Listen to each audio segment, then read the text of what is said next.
Good morning students. तो आज हम बात करेंगे general properties of transition element की।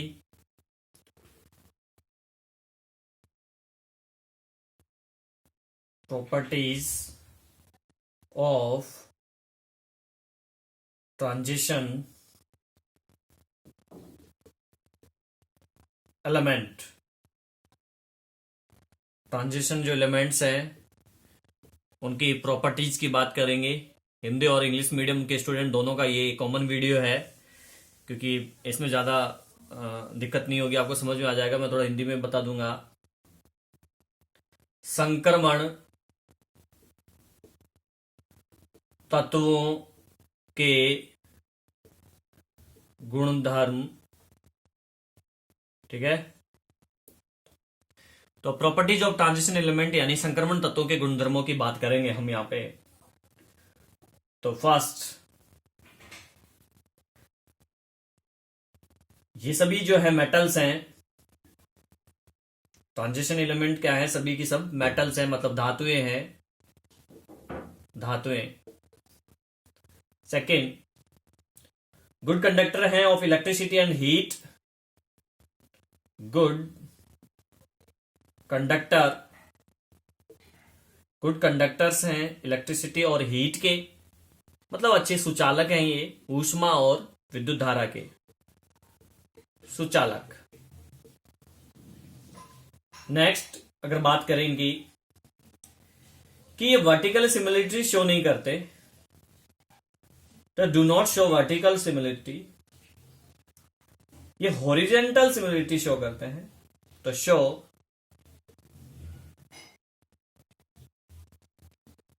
हॉरिजेंटल सिमिलरिटीज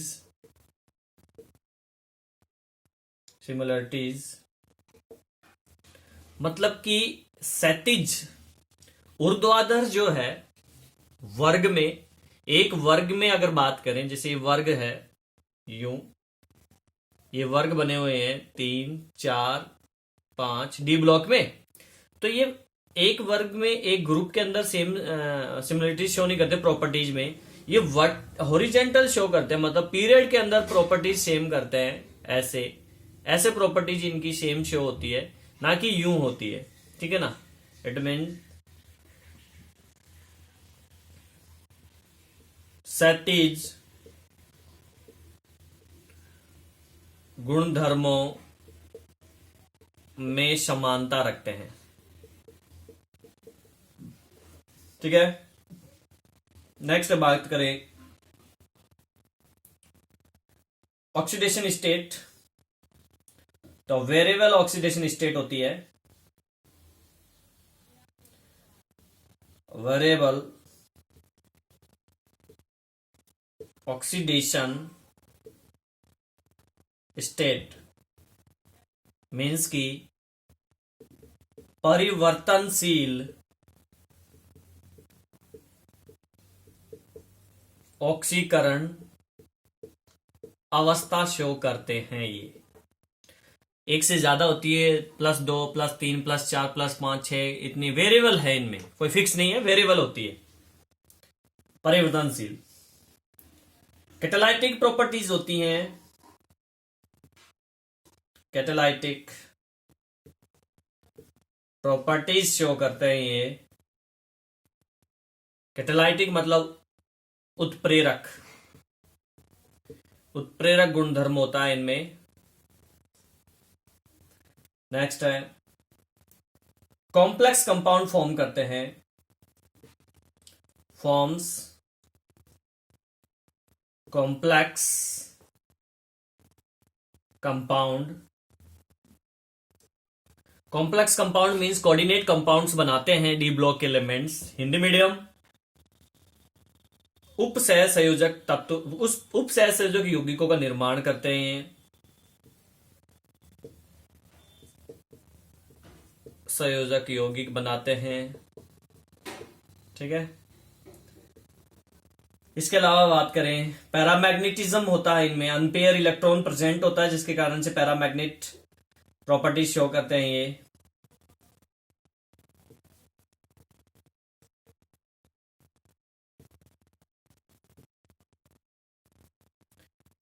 यानी अणुचुंबकीय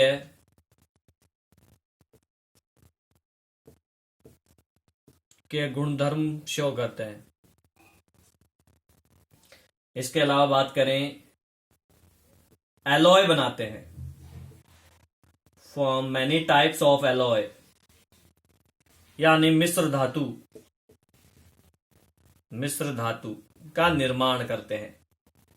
ठीक है, और स्ट्रांग होते हैं, हार्ड होते हैं, कठोर, मजबूत। MP is high melting point यानी गलनांक, BP is high boiling point, क्वथनांक, ये सब हाई होते हैं इसके। ठीक है, तो ये जनरल प्रॉपर्टीज थी कुछ डी ब्लॉक के एलिमेंट्स की। आगे बात समझें। अब हम बात करेंगे जनरल प्रॉपर्टी, केवल एक सीरीज की बात करेंगे, थर्ड सीरीज, जो हॉरिजॉन्टल सीरीज है थर्ड, जिसमें स्कैंडियम से लेकर जिंक तक के जो एलिमेंट्स प्रेजेंट हैं उन्हीं की बात करेंगे। उनकी जनरल प्रॉपर्टीज, फिजिकल प्रॉपर्टीज क्या हैं, उसकी बात करेंगे।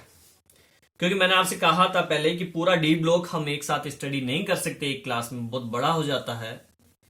इसलिए हम यहां पे केवल हमारे सिलेबस में एक सीरीज है डी ब्लॉक से रिलेटेड, जिसकी स्टडी हम करेंगे, स्कैंडियम से जिंक। तो इसी के संदर्भ में हम इसकी स्टडी आगे करते हैं। General characteristics of elements, first transition series यानी 3D सीरीज जो है उसकी जनरल प्रॉपर्टीज, जिसमें फर्स्ट जनरल प्रॉपर्टीज मैं ले रहा हूं एटॉमिक रेडियस।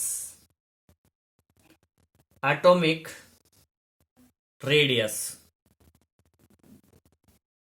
एटॉमिक रेडियस यानी कि परमाणु त्रिज्या की बात करेंगे। अब एटॉमिक रेडियस आप जानते हैं क्या होता है। न्यूक्लियस से लेकर आउटर मोस्ट सेल तक की जो डिस्टेंस होती है उसको एटॉमिक रेडियस बोलते हैं। नाभिक से लेकर बाह्यतम कोष तक की दूरी परमाणु त्रिज्या कहलाती है। अब ट्रांजिशन एलिमेंट्स में बात करें तो लेफ्ट टू राइट जाने पर, लेफ्ट, ये लेफ्ट है और ये राइट है, तो लेफ्ट से राइट जाने पर एटॉमिक रेडियस क्या होती है, इंक्रीज होती है। क्लियर। लेकिन 3D जो ट्रांजिशन सीरीज है, 3D जो सीरीज है, ट्रांजिशन सीरीज, संक्रमण तत्व, 3D श्रेणी संक्रमण तत्वों की, इसमें आपके क्या क्या हैं मैं यहां लिख देता हूं। Scandium, titanium, vanadium, chromium, manganese, iron, cobalt, निकल, कॉपर एंड जिंक। तो अगर इसकी एटॉमिक रेडियस की बात करें तो आपको पता है, आपने पिछली क्लासों में स्टडी की है कि एटॉमिक रेडियस दो फैक्टर्स पे डिपेंड करती है। एक करता है फैक्टर जेड इफेक्ट, मींस की इफेक्टिव न्यूक्लियर चार्ज, और सेल्डिंग इफेक्ट यानी कि परिरक्षण प्रभाव। ठीक है ना, जो इलेक्ट्रॉन से एक दूसरे को रिपेल करते हैं, एक दूसरे को प्रतिकर्षित करते हैं, उस पे डिपेंड करता है। और इफेक्टिव न्यूक्लियर चार्ज, नाभिक का आकर्षण बल, इस पे डिपेंड करता है। अब इफेक्टिव न्यूक्लियर चार्ज क्या करता है, साइज को छोटा करता है, और सेल्डिंग इफेक्ट क्या करता है, परीक्षण प्रभाव, परिरक्षण प्रभाव क्या करता है, साइज को बड़ा करता है। तो इन दोनों पे फैक्टर पे डिपेंड करता है साइज, एटॉमिक रेडियस। अब इस 3D सीरीज में अगर बात करें तो स्कैंडियम से क्रोमियम तक, स्कैंडियम से क्रोमियम तक क्या होता है कि जो जेड इफेक्ट है, इफेक्टिव न्यूक्लियर चार्ज, वो ज्यादा होता है सेल्डिंग इफेक्ट से। ये सेल्डिंग इफेक्ट यानी परिरक्षण प्रभाव, इससे ज्यादा होता है जेड इफेक्ट थोड़ा। इसलिए यहां तक जाते हैं तो एटॉमिक रेडियस क्या हो जाती है, डिक्रीज होती है। क्लियर। फिर बात करें मैग्नीज से कॉपर निकल तक की। ठीक है, मैग्नीज से कॉपर तक की बात करें, यहां से यहां तक, एक कॉपर हो गया, यहां तक क्या होता है, generally Z effect and सेल्डिंग effect दोनों लगभग इक्वल से होते हैं, बराबर से होते हैं। इसलिए एटॉमिक रेडियस में कोई चेंजेस नहीं होता है खास तौर पे।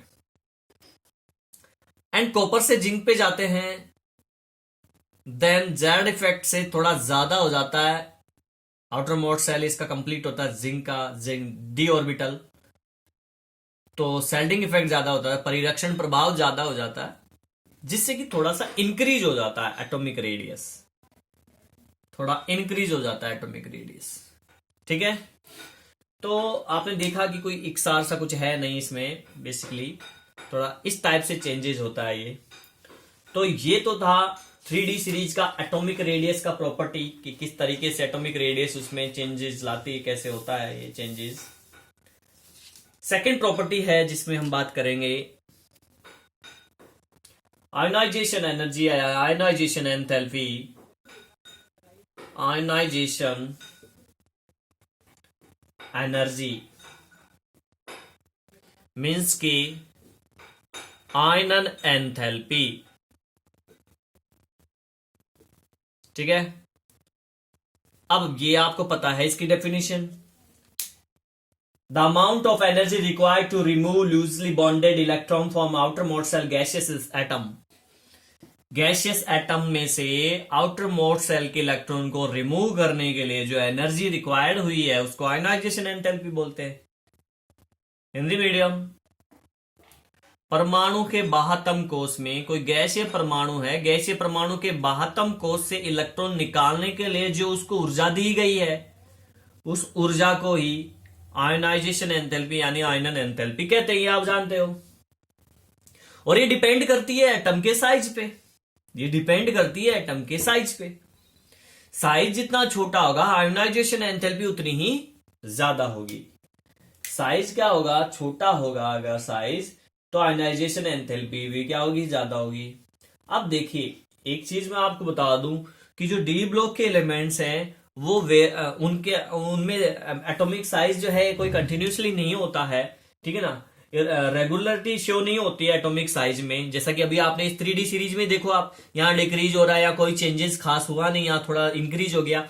ठीक है, तो रेगुलरिटी नहीं है और इसी वजह से आयनाइजेशन एंथैल्पी में भी कोई रेगुलरिटी नहीं आती है। तो हम कह सकते हैं कि आयनाइजेशन एंथैल्पी जो है रेगुलरिटी नहीं है।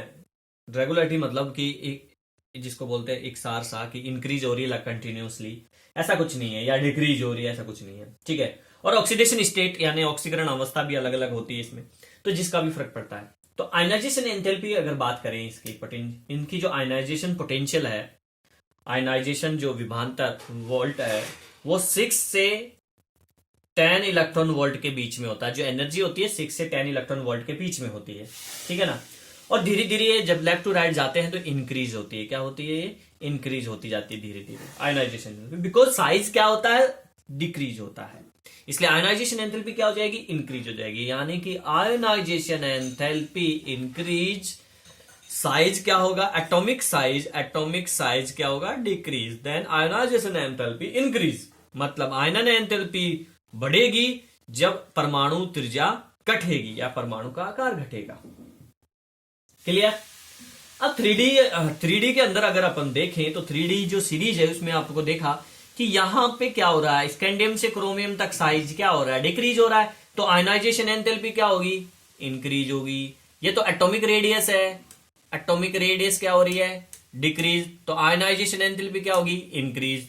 यहां पे इसमें कोई खास चेंज नहीं हुआ तो आयनाइजेशन एंथैल्पी में भी कोई खास चेंज नहीं होगा। यहां पे आयनाइजेशन एंथैल्पी क्या, साइज क्या हो रहा है, इंक्रीज हो रहा है, एटॉमिक रेडियस इंक्रीज हुआ तो आयनाइजेशन एंथैल्पी क्या होगी, इंक्रीज होगी। एटॉमिक रेडियस यहां पे इंक्रीज हो रहा है तो आयनाइजेशन एंथैल्पी क्या होगी, डिक्रीज होगी। ये उल्टा होगा, ठीक है ना, ये डिक्रीज हो जाएगी। आगे बात समझे। बट मैग्नीज, ठीक है, एंड कॉपर,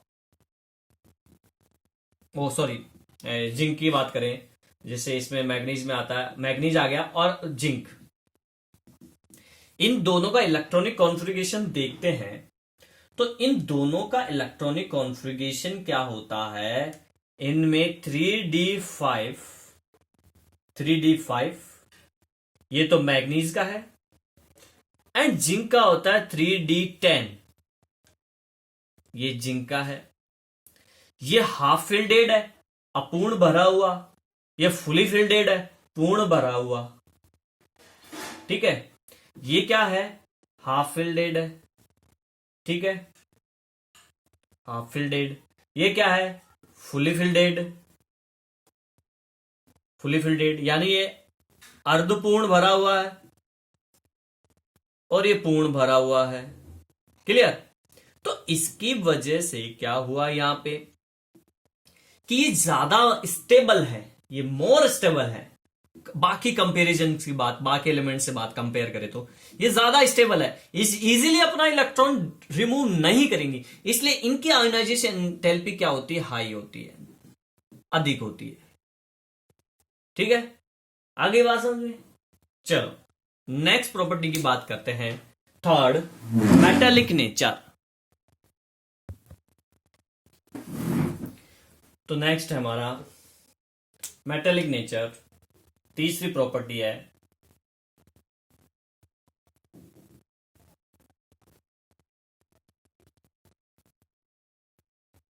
यानी कि धात्विक गुण। धात्विक गुण देखिए मेटालिक नेचर क्या है। All transition element show metallic nature, यानी सभी संक्रमण तत्व जो है मेटालिक नेचर शो करते हैं, धात्विक गुण प्रदर्शित करते हैं। सब धातुएं हैं, ठीक है ना। दे show 3 types of crystalline structure. Crystalline structure यानी कि क्रिस्टलाइन स्ट्रक्चर शो करते हैं ये बीसीसी, एफसीसी, फर्स्ट चैप्टर में पढ़ा होगा आपने, एंड एससीपी, हिंदी मीडियम। क्रिस्टलीय स्ट्रक्चर आप जानते हो भाई, क्रिस्टलीय संरचना बीसीसी, एफसीसी, एससीसी दोनों शो करते हैं। इसमें भी क्या इंग्लिश में, हिंदी में। Due to stable electronic configuration, ऐसा क्यों होता है, इलेक्ट्रॉनिक कॉन्फ़िगरेशन के कारण, इलेक्ट्रॉनिक विन्यास के कारण। मैग्नीज जो है वो क्लोज पैक्ड स्ट्रक्चर होता, क्लोज पैकिंग स्ट्रक्चर होता मैग्नीज का, बिकॉज एमएन का स्ट्रक्चर जो है क्लोज्ड पैकिंग स्ट्रक्चर होता है।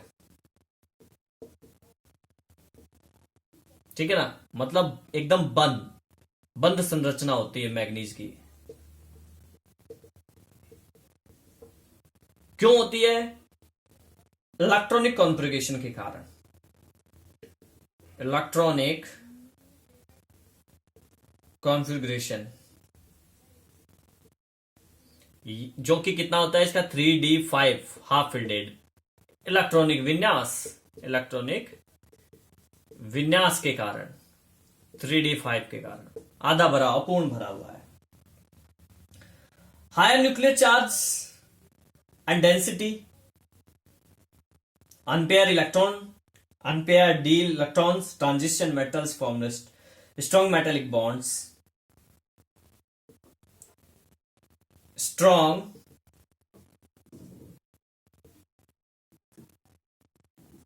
metallic bond यानी कि मजबूत धात्विक बंध बनाते हैं ट्रांजिशन एलिमेंट, संक्रमण तत्व। क्यों, क्योंकि इनका न्यूक्लियर चार्ज ज्यादा होता है, डेंसिटी ज्यादा होती है और अनपेयर इलेक्ट्रॉन प्रेजेंट है। अनपेयर इलेक्ट्रॉन मतलब कि d orbitals, d unpaired electrons, अयुग्मित इलेक्ट्रॉन्स हैं इसलिए। एंड इनका बॉइलिंग पॉइंट, मेल्टिंग पॉइंट की बात करें, आयोनाइजेशन एंथैल्पी बात करें तो ये भी क्या होते हैं, हाई होते हैं स्ट्रॉन्ग मेल्टिंग बॉन्ड के कारण। देखो मजबूत धात्विक बंध है इसलिए इनका एमपी यानी मेल्टिंग पॉइंट, गलनांक, एंड बीपी यानी बॉइलिंग पॉइंट, क्वथनांक, क्लियर, ये हाई होता है। ये ज्यादा हार्ड होती हैं, हार्डनेस ठीक है, मेटेलिक नेचर ज्यादा शो करेंगी। आई बात समझे, हार्डनेस ज्यादा होती है, मेटेलिक जो लस्टर्स होते हैं, मेटेलिबिलिटी, डक्टाइल वगैरह ये भी ज्यादा होती है इनमें। फिर आघात वर्धन्यता और तन्यता का गुण पाया जाता है। ठीक है, तो ये मेटेलिक नेचर हो गया। अब बात करते हैं चौथा पॉइंट। फोर्थ पॉइंट है ऑक्सीडेशन स्टेट। ऑक्सीडेशन स्टेट यानी कि ऑक्सीकरण संख्या। तो ऑक्सीकरण संख्या में देखिए क्या ऑक्सीडेशन स्टेट जो है इसमें बात करते हैं। ऑक्सीकरण संख्या, ऑक्सीडेशन स्टेट आप जानते ही हो, पिछली क्लास में आपने पढ़ा है, पूरा चैप्टर है इस पे। तो ट्रांजिशन एलिमेंट का अगर ऑक्सीडेशन स्टेट की बात करें तो ये वेरिएबल ऑक्सीडेशन स्टेट शो करते हैं। वेरिएबल ऑक्सीडेशन स्टेट यानी कि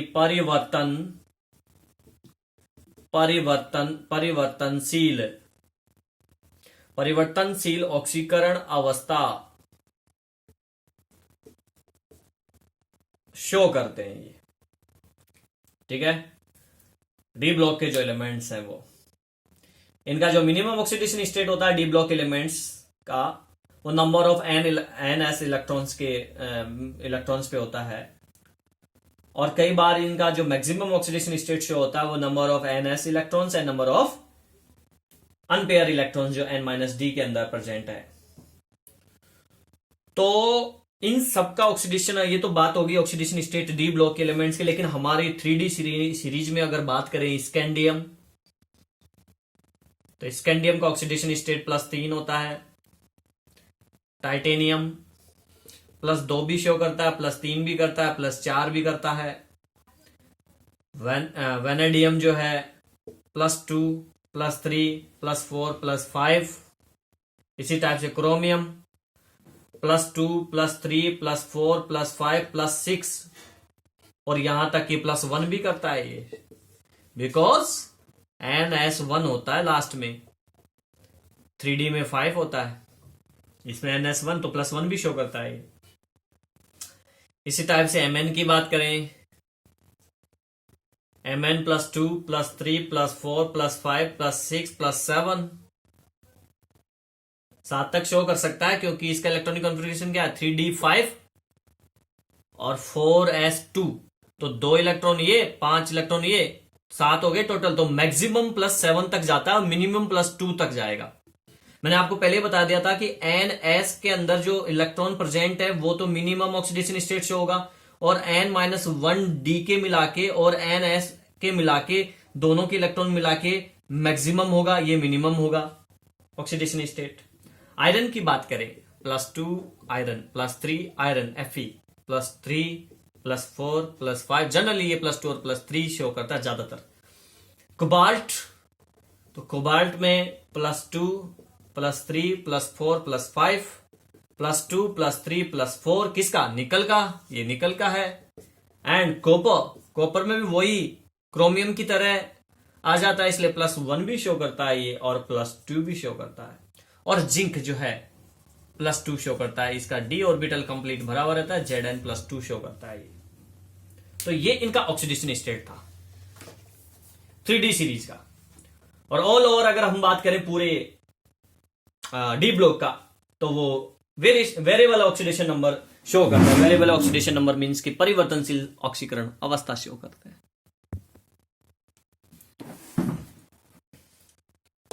फिफ्थ प्रॉपर्टी, 5वीं प्रॉपर्टी की बात करते हैं 5 नंबर पे, कैटालाइटिक प्रॉपर्टी मीन्स की उत्प्रेरक का गुणधर्म। उत्प्रेरक का गुणधर्म भी पाया जाता है, कैटालाइटिक प्रॉपर्टी भी पाई जाती है डी ब्लॉक एलिमेंट्स में। ठीक है, क्योंकि एक तो रीजन क्या है इसका उत्प्रेरक गुणधर्म पाए जाने का, वेरिएबल ऑक्सीडेशन नंबर, यानी कि परिवर्तनशील ऑक्सीकरण अवस्था। ठीक है। और दूसरा इसका एक रीजन ये है, हाफ फिल्डेड, जो पार्शियली फिल्डेड है, पार्शियली फिल्डेड यानी कि आंशिक भरे हुए डी कक्षक, पार्शियली फिल्डेड डी ऑर्बिटल्स। ये दो रीजन होने के कारण, एक तो ये पार्शियली फिल्डेड डी ऑर्बिटल्स होता है, एक वेरिएबल ऑक्सीडेशन नंबर होता है, यानी परिवर्तनशील ऑक्सीकरण अवस्था शो करते हैं। इसके अलावा आंशिक भरे हुए डी कक्षक भी है, जिसके कारण से कैटालाइटिक प्रॉपर्टीज शो करते हैं। आई बात समझ में? क्योंकि वेरिएबल ऑक्सीडेशन नंबर शो होने के कारण ये इजीली किसी के साथ में रिएक्शन कर लेते हैं, बॉन्ड फॉर्मेशन कर लेते हैं। हाफ फिल्डेड डी ऑर्बिटल से, इसलिए ऑर्बिटल्स खाली है तो इजीली बॉन्ड बनेगा, इसलिए कैटालाइटिक प्रॉपर्टी शो करते हैं, क्योंकि ये अनस्टेबल रहते हैं, अनस्टेबल रहते हैं जनरली। ये ऑर्बिटल्स खाली हैं, जिसकी वजह से ये अनस्टेबल है। ठीक है कि नहीं? इसलिए कैटालाइट प्रॉपर्टी शो कर देते हैं इजीली। क्लियर? अब अगर जो कैटालाइट ये सरफेस प्रोवाइड करवाते हैं, सुटेबल सरफेस प्रोवाइड करवाते हैं, क्योंकि कैटालाइट की प्रॉपर्टीज है, सरफेस जितना बड़ा होगा, सरफेस जितना ज्यादा होगा, वो कैटालाइटिक प्रॉपर्टी उतना ज्यादा शो करेगा, उत्प्रेरक की गुण। इसलिए सरफेस एरिया इजीली ये जो है शो करते हैं, बड़ा ज्यादा सरफेस एरिया शो कर देते हैं, ये प्रोवाइड करवा देते हैं ज्यादा सरफेस एरिया, पृष्ठीय क्षेत्रफल ज्यादा प्रोवाइड करवाते हैं, इसलिए कैटालाइट प्रॉपर्टी इनमें प्रेजेंट होती है। अमोनिया के फॉर्मेशन में निकल काम आता है, आपको पता है, एग्जांपल्स आपने देखे कई, बहुत सारे, ऑर्गेनिक केमिस्ट्री पढ़ी होगी तब देखा होगा। इसमें निकल काम आता, Fe काम आता है इसमें, तो 2 नाइट्रोजन अमोनिया बनता है, अमोनिया फॉर्मेशन होता है, Fe काम आता है यहां पे, है कि नहीं? और ये अमोनिया जो है SO2 के साथ में और 5 O2 के साथ में रिएक्शन करती है, तो ये प्लेटिनम की प्रेजेंसी में होता है, 4NO + 6S2O बनता है। ठीक है, तो प्लेटिनम भी डी ब्लॉक का एलिमेंट है, 800 डिग्री सेल्सियस टेम्परेचर पे अपना काम करता है इस रिएक्शन में। इसी टाइप से जो हाइड्रोकार्बन्स है, CS2 डबल बॉन्ड CS2 है, इस रिएक्शन में TiCl4 काम आता है। Ti क्या है? टाइटेनियम, पॉलीमर बनता, पॉलीएथीन बनता है इससे, N molecules polythene, CS2 single bond CS2 half, इधर बड़ी चेन बन जाएगी, लॉन्गेस्ट चेन बनते हैं पॉलीमर्स में, पॉलीथीन हो गया ये। तो यहाँ पे टाइटेनियम काम आ रहा है, Ti जो कि जिसका कंपाउंड है Cl4, TiCl4। अब वेजिटेबल ऑयल जो होता है, अनसैचुरेटेड हाइड्रोकार्बन्स जो होते हैं, ये इसकी रिएक्शन आपने ऑर्गेनिक केमिस्ट्री में देखी है, अनसैचुरेटेड जो है। ठीक है, तो यहां पे निकल प्रेजेंसी में होता है ये, और ये वेजिटेबल घी बनाते हैं। क्या बनाते हैं? ये वेजिटेबल घी बनाते हैं। ठीक है, तो ये निकल की प्रेजेंसी में हो रहा है, ये कैटालाइटिक काम कर रहा है। तो कैटालाइटिक यानी उत्प्रेरक गुण इनमें पाया जाता है। 6 नंबर की जो प्रॉपर्टी है वो है कलर। अब कलर में तो मैं आपको इतना सिंपल और सीधी सी चीज बोल देता हूं एक, देखिए, जिनके अंदर अनपेयर इलेक्ट्रॉन्स प्रेजेंट होते हैं, अनपेयर्ड इलेक्ट्रॉन्स प्रेजेंट हैं, यानी अयुग्मित इलेक्ट्रॉन्स हैं, तो वो जनरली क्या करते हैं? कलर शो करते हैं, उनके आयंस कलर शो करते हैं। वो आयंस का फॉर्मेशन होता है तब वो सॉल्यूशन के अंदर कलर शो करते हैं। और हम जानते हैं जो डी ब्लॉक के एलिमेंट्स है, ट्रांजिशन एलिमेंट है, डी ब्लॉक संक्रमण तत्व, उनमें डी ऑर्बिटल है वो हाफ फिल्डेड रहते हैं, पार्शियली फिल्डेड है, पूरे भरे हुए नहीं रहते, जिसकी वजह से उनमें अयुग्मित इलेक्ट्रॉन यानी अनपेयर इलेक्ट्रॉन प्रेजेंट होता है। अनपेयर इलेक्ट्रॉन प्रेजेंट होता है तो वो क्या करते हैं, फिर जनरली कलर शो करते हैं। इनके आयंस क्या करते हैं, फिर जनरली कलर शो करते हैं। क्लियर, आगे बात समझ में। इनके सॉल्यूशन में जब ये आयंस देंगे तो उन आयंस के अंदर अनपेयर अयुग्मित इलेक्ट्रॉन प्रेजेंट होता है, इनकम्प्लीट फिल्डेड डी ऑर्बिटल्स, अपूर्ण भरा हुआ डी कक्षक, जिसके कारण से ये कलर शो करते हैं। आगे बात समझे। नेक्स्ट प्रॉपर्टी की बात करते हैं 7 नंबर,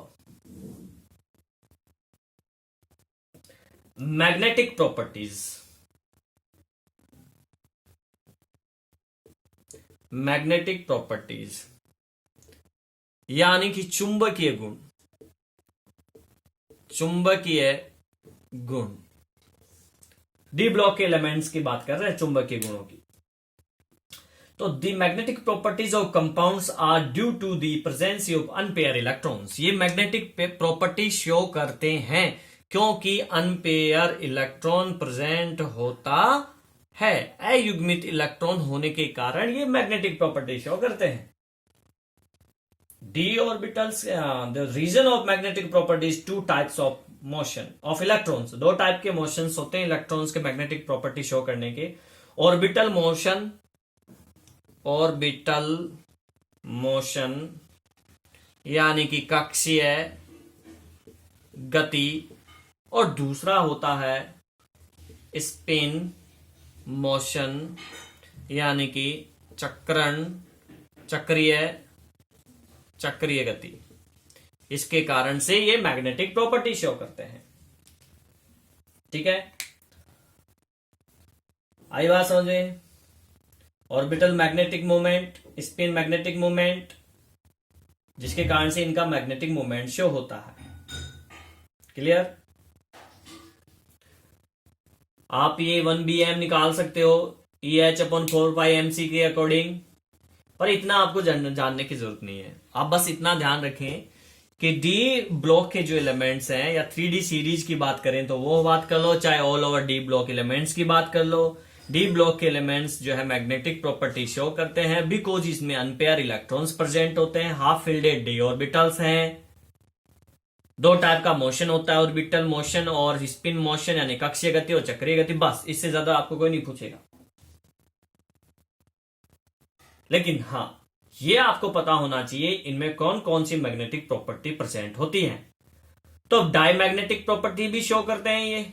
ठीक है, डायमैग्नेटिक प्रॉपर्टी भी शो करते हैं ये, पैरामैग्नेटिक प्रॉपर्टी शो करते हैं, और फेरोमैग्नेटिज्म भी शो करते हैं। पैरामैग्नेटिज्म भी, फेरोमैग्नेटिज्म भी एंड डायमैग्नेटिज्म भी ये शो करते हैं। क्लियर। अब पैरामैग्नेटिज्म, फेरोमैग्नेटिज्म एंड डायमैग्नेटिज्म, इनकी बात हम कर चुके हैं चैप्टर 1 में, तो इनकी डेफिनेशन आप वहां देख लो। आगे बात समझे। और ये तीनों टाइप की प्रॉपर्टी शो करते हैं डी ब्लॉक के एलिमेंट्स। इसलिए मैं अब इन चीजों में पढ़ के इस वीडियो को ज्यादा लंबा नहीं बना सकता कि मैं आपको डायमैग्नेटिक, पैरामैग्नेटिक और फेरोमैग्नेटिक दोबारा से एक्सप्लेन करूं, क्योंकि वो सारी चीजें हमने फर्स्ट चैप्टर में भी एक्सप्लेन की हैं। तो आप वहां से रीड कर लें। तो इस डी ऑर्बिटल के जो डी ब्लॉक के जो एलिमेंट्स है, ट्रांजिशन जो एलिमेंट है, संक्रमण जो तत्व हैं, उनमें मैग्नेटिक प्रॉपर्टी होती है, वो मैग्नेटिक प्रॉपर्टी शो करते हैं। और तीनों टाइप के मैग्नेटिक प्रॉपर्टी शो करते हैं ये, पैरामैग्नेटिज्म, फेरोमैग्नेटिज्म, पैरामैग्नेटिज्म और डायमैग्नेटिज्म, तीनों टाइप के। क्लियर। इसके अलावा नेक्स्ट जो प्रॉपर्टी है वो है एलॉय फॉर्मेशन। एलॉय फॉर्मेशन का मतलब आप समझ ही गए होंगे। लास्ट जो प्रॉपर्टीज की बात करते हैं 8 number, alloy formation. Alloy formation मतलब मिश्र धातु बनाते हैं ये, मिश्र धातुओं का निर्माण, मिश्र धातुओं का निर्माण। यानी डी ब्लॉक के जो एलिमेंट्स हैं, डी ब्लॉक के जो तत्व हैं, वो ज्यादातर तत्व जो है इजीली एक दूसरे में मिक्स होकर मिश्र धातु यानी एलॉय का निर्माण करते हैं। ठीक है ना। जब इनसे एलॉय बनाया जाता है तो एलॉय बनने के बाद में वो और ज्यादा स्ट्रॉन्ग, और ज्यादा हार्ड, और ज्यादा उसका मेल्टिंग और बॉइलिंग पॉइंट हो जाता है, ठीक है ना। और वो रस्टिंग से भी बच जाते हैं, उनमें कोरिजन भी नहीं हो पाता एलॉय बनने के बाद में, ठीक है ना। इसलिए ये इजीली जो है एलॉय बनाने में काम आते हैं बहुत जगह पे।